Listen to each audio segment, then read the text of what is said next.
So the question 2 is one with a Venn diagram to fill in, and this was the first time this kind of question was ever asked in an SQA exam for higher applications, because they took this topic out in earlier years.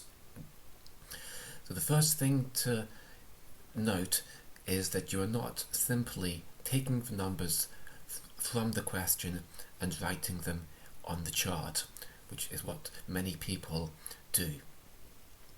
So what I would do is go through the information given and fill in whatever you are able to fill in, and then try and work out what's left over. Now, those 3 circles are Arabic, French and Spanish.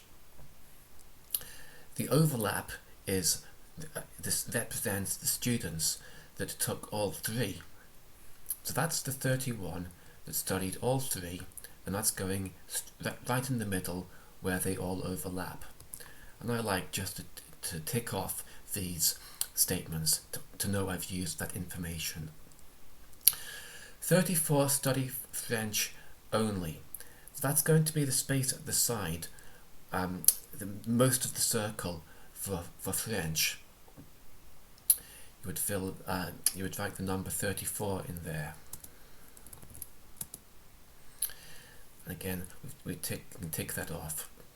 Now looking at Spanish only, that's going to be down at the bottom. The caption is just below. And that's 7, so fill in 7. And likewise Arabic only is 13. Now it gets a little bit more difficult. French and Spanish is 51. We are not writing the number 51 anywhere on the chart. What you have to realize is that amount, French and Spanish, is that overlap between the French and Spanish circles. So the area that we've not filled in yet in that green shape it represents, added to 31 will give you 51, and that'll be the people who study French and Spanish but not Arabic. So 51 take away 31 is 20, and the number we put in there is 20. 20 plus 31 together makes 51. So we can tick that off. The 60 and 63 are similar.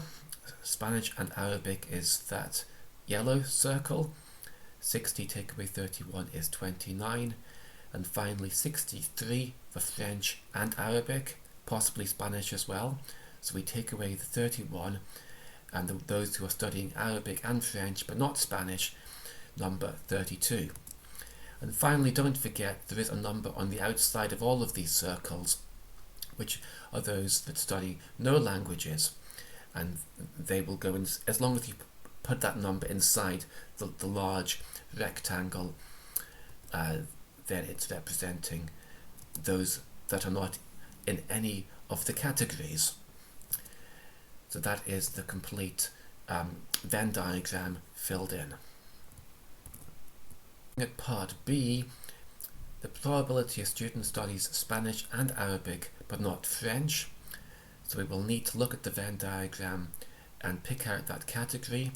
Those who study Spanish and Arabic but not French are 29 in number. We also need the total number of students. If you add them all up, you get 180.